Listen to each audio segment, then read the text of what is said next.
Hello everyone, I hope all of you are doing really well. आइए मिलकर गणित को आसान बनाएं।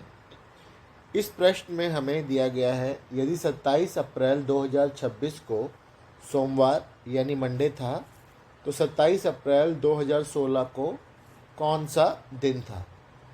तो इस प्रश्न को आइए फ्रेम करते हैं। इसमें हमें दो डेट दी गई हैं। एक डेट है 27 अप्रैल 26 और दूसरी डेट है 27 अप्रैल 2016। 27 अप्रैल 26 को जो हमें दिन दिया गया है वो है सोमवार यानी मंडे, और हमसे 27 अप्रैल 2016 का दिन पूछा गया है। तो जैसा कि हमें ज्ञात है कि हर साल में 365 दिन होते हैं, और 365 को जब हम 7 से भाग करते हैं तो हमारे पास जो शेष बचता है वो बचता है 1।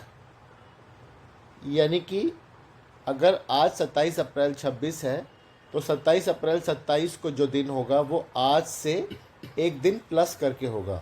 इस कंडीशन में 27 अप्रैल 26 को मंडे है तो 27 अप्रैल 27 को 2027 में जो दिन हमारे पास हो जाएगा वो हो जाएगा ट्यूसडे। तो ये इसका बेसिक फॉर्मेट है जिसके हिसाब से हम इस क्वेश्चन को कैलकुलेट करते हैं, इस प्रकार के क्वेश्चन को। अब इस क्वेश्चन में हमें 10 सालों का फ़र्क दिया गया है। तो 10 सालों में जो प्रति साल जो शेष बचेगा वो होगा 10 का। तो हमारे पास 10 दिन आएगा, लेकिन यहाँ पर 16 से 26 के बीच में 2 लीप ईयर हैं। लीप ईयर में दिन होते हैं 366। तो उसके हिसाब से जो हमारे पास दिन बचेंगे एक्स्ट्रा, तो लीप ईयर होने की वजह से हमारे पास यहाँ पे 2 ऐड हो जाएगा। तो हमारे पास जो कुल दिन हो जाएंगे रिमेनिंग वो होंगे 12। अब इस 12 को जब हम 7 से भाग करते हैं तो हमारे पास जो रिमाइंडर यानी शेष बचता है वो बचता है 5। अब हमें यहाँ पर 26 से 16 में जाना है, यानी बैकवर्ड जाना है। तो मंडे से हम 5 दिन पीछे जाएंगे, यानी यहाँ पर अगर मंडे है तो हमको 5 दिन पीछे जाना है।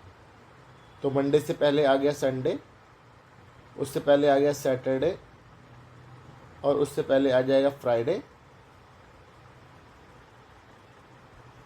उसके पहले आएगा थर्सडे, और उसके पहले आ जाएगा वेडनेसडे। जो 5th डे आया यहाँ, यानी फर्स्ट ये है, सेकंड इधर, थर्ड, फोर्थ, 5th। यानी जब हम 5 दिन पहले गए, क्योंकि इसमें हमें 26 से 16 में जाना है तो हमें बैकवर्ड जाना होगा। तो मंडे से 5 दिन पहले हमारे पास आता है बुधवार यानी वेडनेसडे, जो कि है ऑप्शन डी। अब अगर यही प्रश्न हमसे इस फॉर्मेट में पूछा जाता कि 27 अप्रैल 2016 को बुधवार है, और तो 27 अप्रैल 2026 को कौन सा दिन था, तो इसमें हमें फॉरवर्ड जाना था। तो ये इसका कैलकुलेशन उससे ज़्यादा इजी रहता। 27 अप्रैल 16 को हम यहाँ पे लिख लेते बुधवार यानी वेडनेसडे, और हमें पहुँचना था 27 अप्रैल 2026 तक। ये हमसे पूछा गया है। तो इनके बीच के जो साल हैं वो हैं 10, और उसमें 2 लीप ईयर हैं तो +2, क्योंकि उसमें एक एक दिन एक्स्ट्रा होता है। अब ये हमारे पास आ गया 12 दिन का गैप, और 12 को जब हम 7 से डिवाइड करेंगे तो हमारे पास रिमाइंडर आएगा 5, क्योंकि 7 एकम 7 और 5 बच गया शेष। अब हमको वेडनेसडे से 5 दिन आगे जाना है। तो अगर यहाँ पे वेडनेसडे है तो इससे आगे जाएंगे, फर्स्ट डे आएगा थर्सडे, फिर फ्राइडे, सैटरडे, संडे और मंडे। तो जो 27 अप्रैल 26 को दिन होगा वो मंडे होगा, यानी सोमवार। तो इस परिस्थिति में जो प्रश्न का उत्तर है वो है ऑप्शन सी। आई होप आपको दोनों तरीके से जो प्रश्न है वो समझ में आया होगा। Thank you so much for watching. Have a good day. I will see you again.